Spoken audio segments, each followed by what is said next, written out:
Well, hi everyone. Welcome back to a Wine Affair podcast.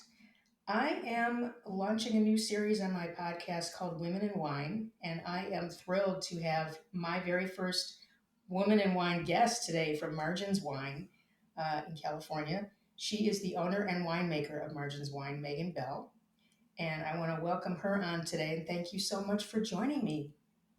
Thank you so much for having me. I'm so grateful for this opportunity. Oh, great! You're the first guest, so this is super exciting to kick this off with you. Amazing. You were kind enough to send me three of your wines that I could taste, and so we're going to go through a tasting of those first because I want everybody to understand your process and just how unique these wines are. I did get a chance last night to try the white wine, love it, and it's so interesting, and I love that you have sediment in your wine and it's not all filled. I mean, this is so great or an organic and lovely. So I want to kind of go through these. We're gonna try the white first, and I will show the bottle.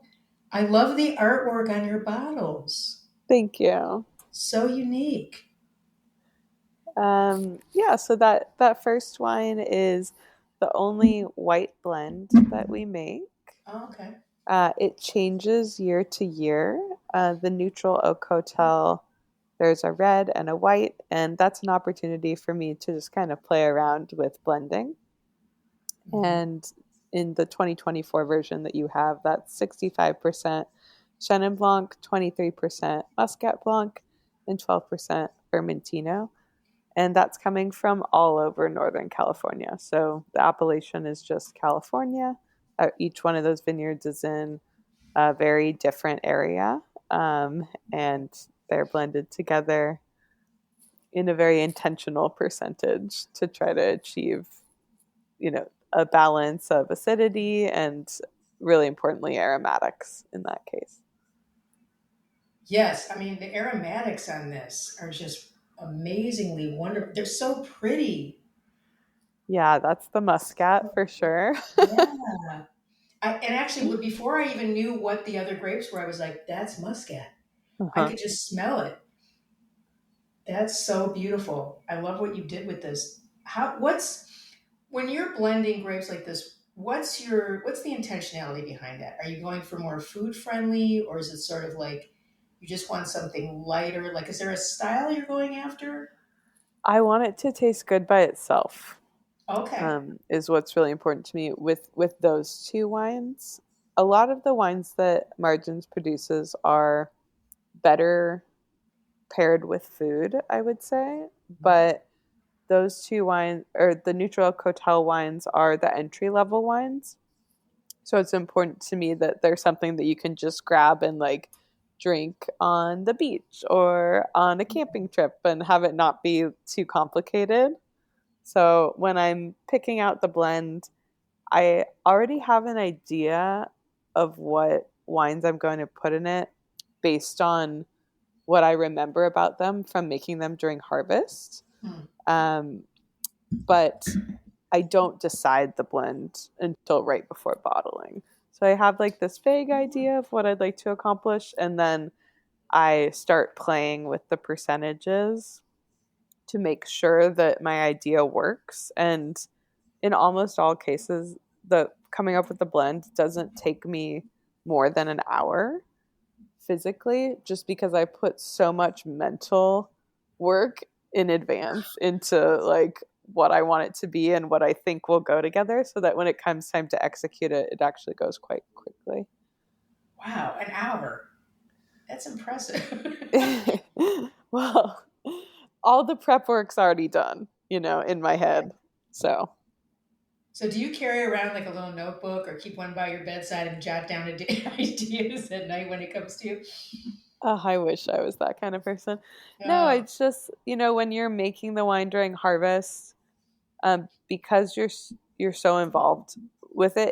If you're like the boots on the ground person, which I still am for my sure. winery, Yeah. um, you remember everything like in a way that a customer probably could never, because it doesn't have that significance to them. Whereas to you, you're like, oh, I remember that was the day that X happened And I remember that when I was tasting the juice that day, I thought this thing about it. So I already kind of know the wines Hmm. way before it comes time to finish them. Okay. Yeah, I guess when you're the head, the main person, it's all from you. So yeah. Yeah. Well, I'm gonna go into the rosé next. This is the bottle for the rosé, and this is called Rosy Wake Central Coast Table Wine. This is again, I love the drawing. Thank you. My Yeah. friend drew that. It's a pen and ink drawing, and then over the years, we've just changed the colors for each label to differentiate between them. Okay, I was gonna ask you that. So each one is just slightly colored differently. I see. Yeah. Okay. Um, So the color on this, first of all, beautiful. yes. So this wine is kind of funny because I have made it.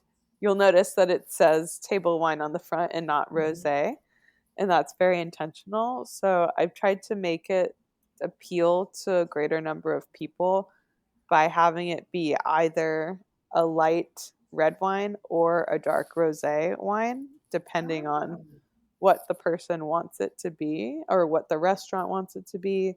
So it's actually a blend of rosé and red wine with a tiny bit of white wine blended in, but it's 60% rosé, split halfway between Barbera and Grenache, 30% Sangiovese, 5% Pinot Noir, 3% Mourvedre, and just 2% Verdejo, which is the only white grape in there. yeah. Um, but what was happening a few years ago, even a couple years ago more recently than that, it was getting really hard to sell rosé on the wholesale market nationally. Distribution just was not buying it. And it wasn't because people stopped liking rosé. It was, I think, people stopped being comfortable ordering rosé because they were worried about like what it said about them or something. Huh. I don't think that that's necessarily happening anymore, but it did affect the rosé market for a couple years, which is why I came up with this idea for the Rosy Wake so that we had a place to put the rosé we were making, which I really, really like. I didn't want to stop making the rosé, but I knew that I couldn't sell it. And of course, that's the most important part. So I had this idea to start blending in red wine, and it worked. It worked really well, and it still tastes like rosé. So I kind of got the best of both worlds. I'm kind of obsessed with this one, I have to say. Oh, thank you. This is amazing. I'm a big red wine drinker. Okay. Um, and for me, a lot of rosés are just too light. Uh huh. I like that this has a little bit of oomph to it, from the red grape, from the red wine. Yeah. And what's interesting is in this case I knew that the wines that were going I knew what was going to be the final blend of this wine while we were making it. So the Sangiovese, which is the majority of the red wine in there, I made a much different way than I normally do. So the grapes came in and we just foot tread them. So crushed them up really, really well so that it's very liquidy, very mashed up. And Mm-hmm. then it just sat like that overnight and I pressed it the next day. So Huh. it's barely even red wine because it only had that Yeah. one night of Now skin that you say contact. it, yeah. But because it was foot tread so hard, it extracted a lot of the color, unlike it would have if I had just like destemmed it and left it sitting overnight. It wouldn't have had nearly that much color and body. This is very unique. I love this. I mean, I Thank can't you. even really. This is one that I'm going to keep revisiting and tasting something different. I can't even describe. I mean, it's just delicious, but and you get all these different. I mean, every time I'm sipping it, I'm getting berries and cherries and all these different flavors. There's also this really lovely, like aromatic floral thing when I smell it too, which is lovely. Yeah, I I don't know. I assume that's from the Sangiovese, but I'm Yeah. not sure. Okay. I love that But you're not sure. well, I don't think it's from the rosés. Yeah. I know, so I make those every year for the past at least 6 years. So I know what those rosés taste like out of barrel really well. But that was my first time foot treading Sangiovese. So I Okay. don't have a good idea of how that would turn out like over a period of years, basically the way that I do with the other ones. So what I know is that that floral note does not come from the rosés. So my assumption is that it's coming from the Sangio. I'm gonna have to be ordering some of this. This is really, really nice. Wow. Thanks. And I actually tasted all these wines earlier today. I wasn't sure which ones, I couldn't remember which ones I sent you, but I knew it was spring release wines, so I just tasted all of them so that they would be fresh in my mind. Well, good job on the homework. Thank You're so prepared. you.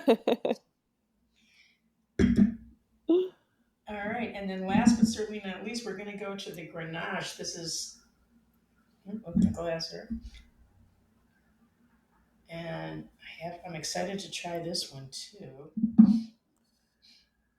Yeah, so that wine is really special to me, not only because it's a single vineyard wine, but because the vineyard that it comes from is so unique and important in the landscape of organic and regenerative farming in California.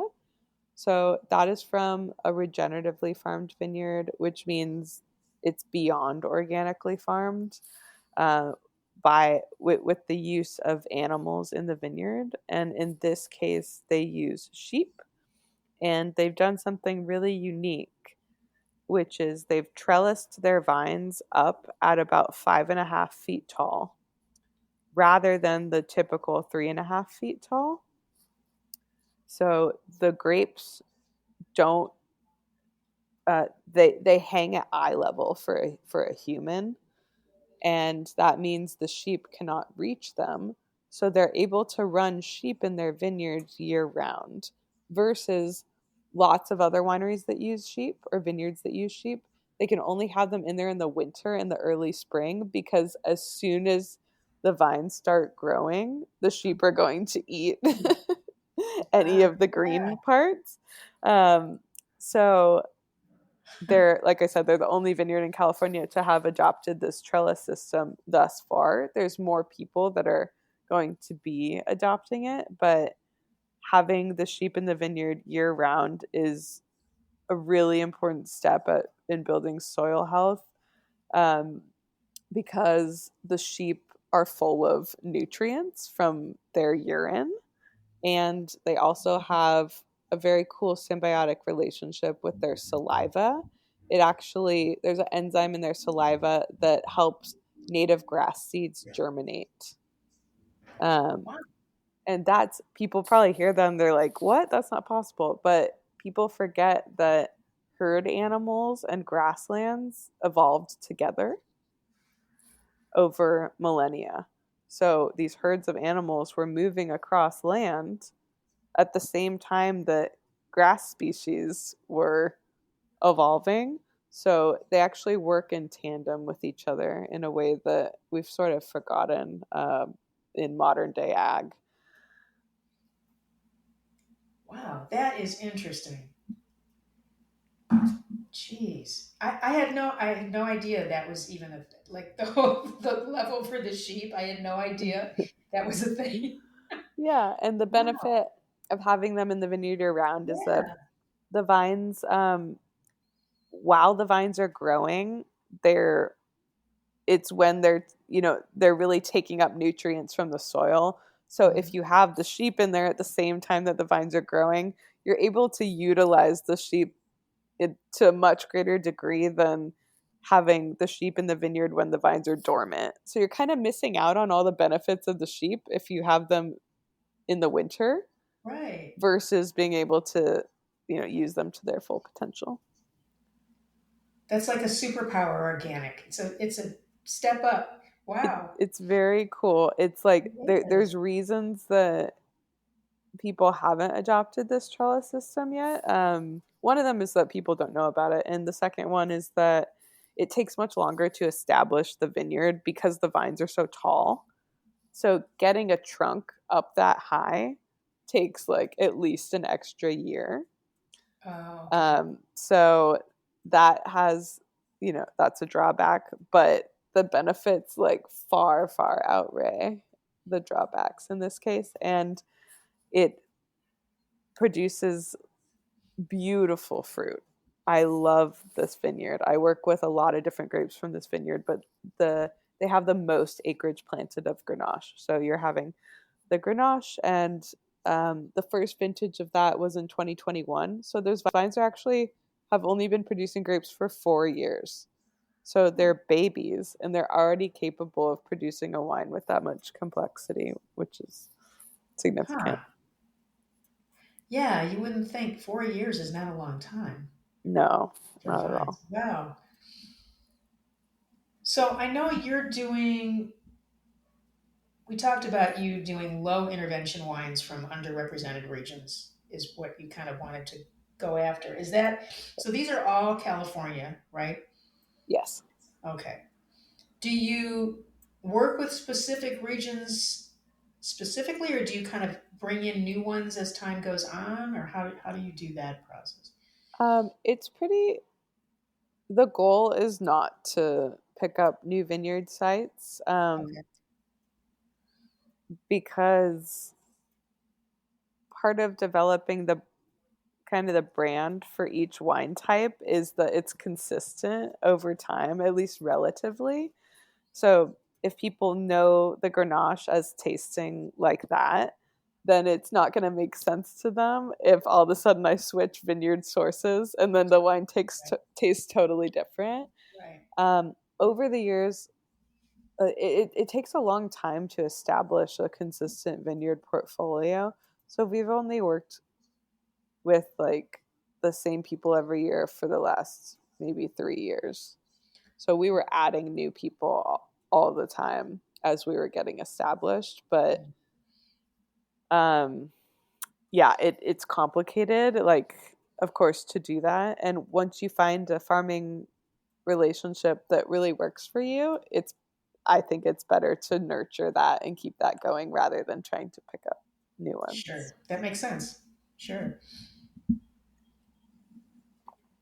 Well, let's dive a little bit into your background. I love your backstory, and I want to share that with my audience because I think you definitely demonstrated such passion and commitment during this process. But yet you didn't really have a passion for wine, you said at No. first, right? I think that's really interesting because I think everybody thinks, oh, you have to have a passion for wine to really want to do this. And you kind of did explain your backstory. I think that's really, really Yeah. cool. Uh, I don't know anyone else who did it this way. And I don't either, actually. That's why I loved it so much. I don't necessarily recommend it. However, I think it's a good way to approach the world, just in the sense that like you never know what you might end up cultivating a passion for as you do it more. Hmm. So like it's not necessarily the most important to follow your passion as it is to like find something that interests you and see if you develop a passion for it. And if you don't, move on to something else. Um, so for me, I'm very logistical, and I graduated high school in 2008, financial crisis. I wanted to study English, but I was seeing my friends graduate college with like no job prospects. And I was like, that's not going to work for me. I would like to get a degree that goes to a specific career. And at the same time, my high school boyfriend and I were brewing a lot of beer together, and were really interested in the craft brewery movement as it was starting to like absolutely explode, especially in California. And he said to me, a 17-year-old, we should, excuse me, we should start a joint winery brewery.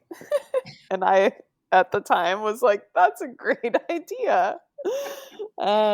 So he was like, I'll do the beer and you go to college to learn about wine. And I was like, that actually fits into this plan that I have of getting a very specific degree. So like that works for me. Um, so yeah, with no family background and no interest whatsoever, that's what I decided to study. And it was really hard, because like I said, like I have a language arts brain, and studying wine is chemistry and biochemistry brain. And it was really, yeah, it was really challenging for me to be in that program. But I wanted a bachelor's of science, and I wanted that degree. So I was able to finish it on time. And then I spent a few years traveling around the world doing internships. And that's when I really started to see why people would be passionate about wine as I tasted more wines and grew my own appreciation for it. Okay. Huh. I love that story. Um, let's also go into now being a woman in the wine industry now. What challenges have come up for you being a woman in a predominantly still male industry? And what specifically, what are some coping mechanisms that you put into place to kind of help you with that? Because I think it's probably really challenging, especially since you own and run everything yourself. I can only imagine some of these conversations that you must have with men. Yeah.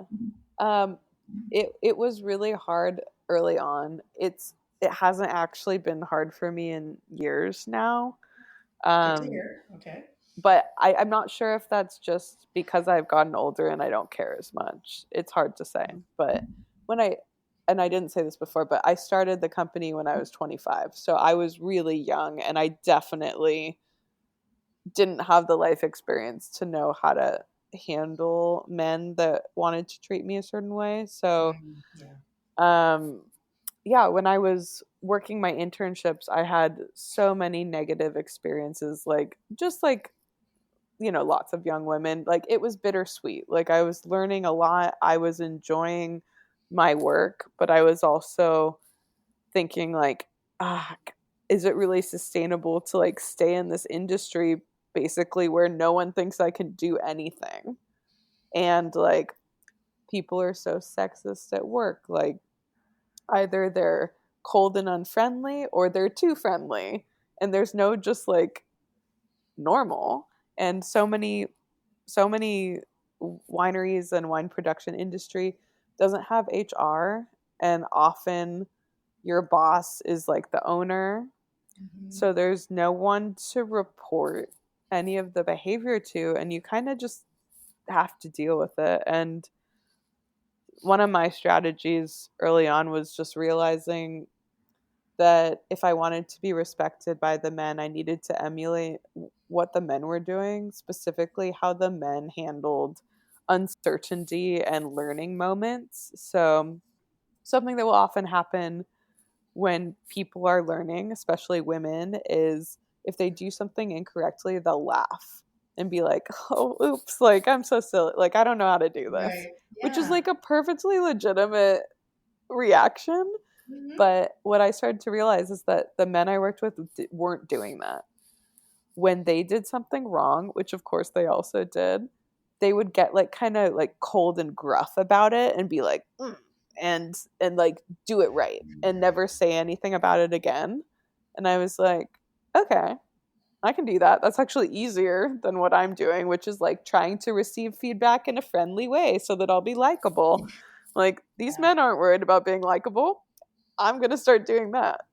And I did notice like a shift pretty soon after I started doing that. It was just like I don't have to like kneel to these men like figuratively or literally. Like I'm just going to do my own thing, and they can tell me when I'm doing something wrong, and I will choose whether or not to like receive this feedback the same way that all these men are doing. And then another thing that I always had in my head was that, and I did not come up with this, it's a quote, I'm not sure who it's from, but um, women are judged on their performance and men are judged on their potential. Mm, So I was constantly looking around me and being like, why these dudes suck at this job? And they're getting more and more opportunities than me, even though I'm trying so hard and like I'm executing everything nearly perfectly. And when I don't know, asking a question, trying to be like a top model employee, and it's not getting me anywhere. And once I started like reframing of like how other people, the men, because that's who's in the wine industry for production, how are these men seeing me? And I'm like, oh, well, they know that this guy doesn't have these skills right now, but they can imagine that if he stays working here, he's going to have these skills. mm, Versus me, if I can't do it right now, then I'm never going to be able to do it. Why would they even invest in me? So my strategy was just to like keep putting myself there, like in those positions over and over. And over time, like I still cried at work a lot, like, but my skin did get thicker. I was better at handling it in the moment, and like, of course, it affected me still, but you do have to have a thick skin to work in mm. wine production, as it stands right now, and I hope that that's not always the case. Like, I've Me cultivated too. my workplace to Yeah. not be like that, and more people will, but um, and I'm not totally sure how things stand right now because I haven't been an intern in a really long time, but this is my experience from a decade or so ago. Wow. That's a really powerful story, I think, that people need to hear. Because I don't, I think it's really hard. There are things put on us and we're sort of looked at as less than, which is sort of weird, even though we're doing the same job. Yeah. And it kind of plays with your head, I think. You kind of question things that you wouldn't normally question. If it was another woman, you wouldn't question that. So, like, it just kind of is a weird sort of mindset. I love the way you've dealt with that, though, and that you realized the differences and sort of played into the strengths of that. Yeah, I think that the best strategy to get what you want is to first do what the other people want and Yeah, then get their respect. And then you can kind of from the inside start to change the working environment in a positive way. But if you just come in and try to execute what you think is right without getting the buy in of the people, it's not going to work. So, like, unfortunately, there's a lag time where you kind of have to do their thing. And then you start to show people by modeling the behavior that's like appropriate. right, right. But also, like, I realize that not everyone's in a position where they have the privilege of getting to model that behavior. Like, I have worked lots of jobs where no one cared what my behavior was. Like, I had to do what these other people wanted. And I've had a Yeah. privilege of building my own company culture. And of course, we interact with an immense a relationship web all over this industry. And, with like supply stuff and like distribution stuff. So we have the opportunity to touch a lot of different people.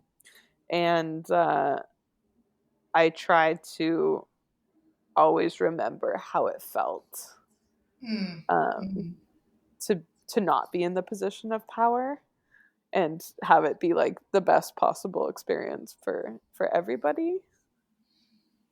Yeah.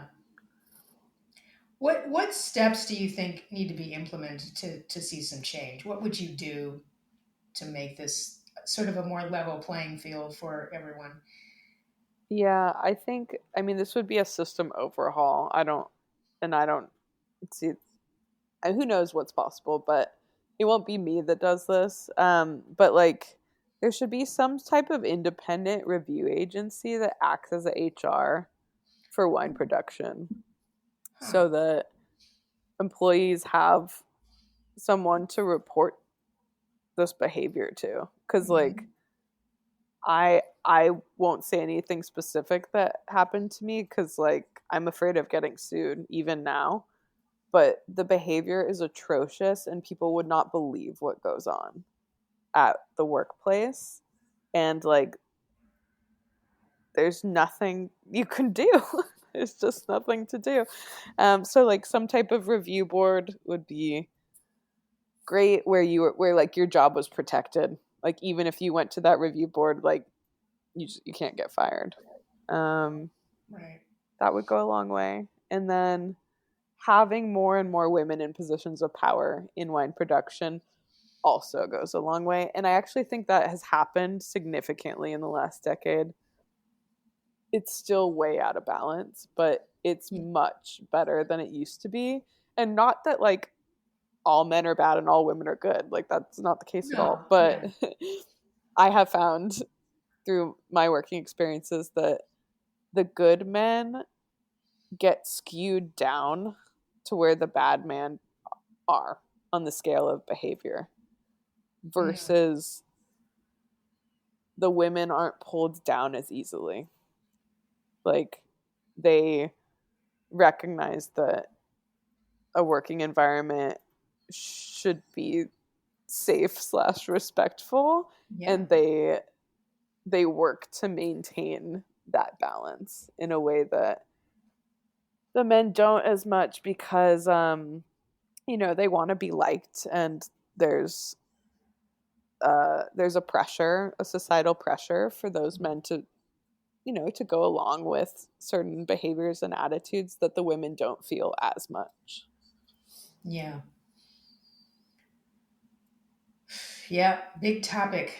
I mean, that's great feedback. And I agree that the committee would be hugely successful. I do see some change happening, but like you, I think it's still very out of balance. And I do think we need to have more people accountable and women in places of power as well would help a lot. Yeah. Yeah, I agree. Very well said, my new friend. Thank you. Well, I this is so great to talk to you. I love hearing your story, and I think my listeners will really enjoy hearing about you. I love these wines. I want people to have these wines in their house all the time. How can they do that? How can they get a hold of you and get these lovely wines? So we ship all over the country. We ship to Yay. more Okay. than 40 states. You can find us at marginswine.com. We have a web store there, and we also have a wine club that comes with tiered discounts. And if you're in California, we'd love to host you at our tasting room in Santa Cruz. It's called the Wine Cubby. It's just a tiny, tiny little space, but it's really beautiful, and it's a great way to bring people together to have crucial conversations about organic ag and regenerative ag and how wine plays into that. And Yeah. then if you don't want to buy anything, you can also just follow our story on Instagram at Margins Wine. Very good.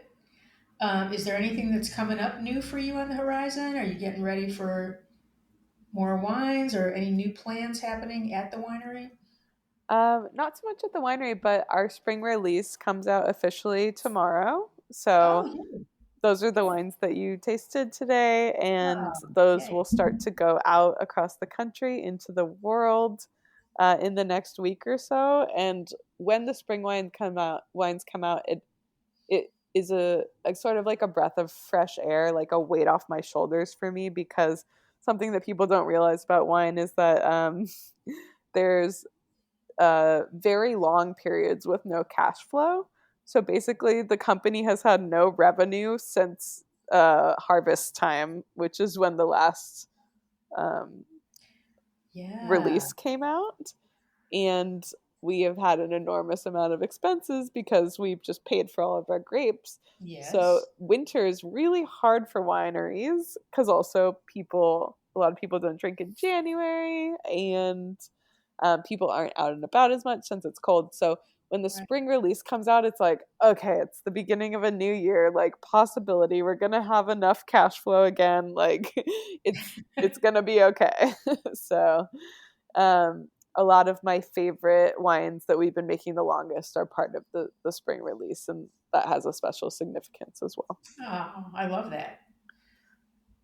Well, great. Well, I am going to thoroughly enjoy my wines over here, and I hope everybody takes advantage of that and gets these wines. I love your approach. I love, love, love them so much. And I'm not just saying that because you're here with me. I really do love, if I had tasted these, I would love them the same without you.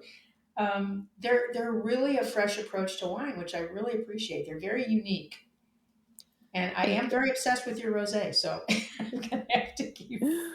Thank you ordering so it. much. Yes, thank you. Yeah, thank you so much for having me and giving me the opportunity to talk to people about low intervention wine and regenerative farming. And if anyone ever has a question about anything to do with wine, I love answering questions. So feel free to email me. The contact info is on my website, or you can direct message me on Instagram. Oh, that's so great. Thank you for that. Well, thank you again, and I will be talking with you soon. All right. Thanks, Cindy. Cheers. Cheers.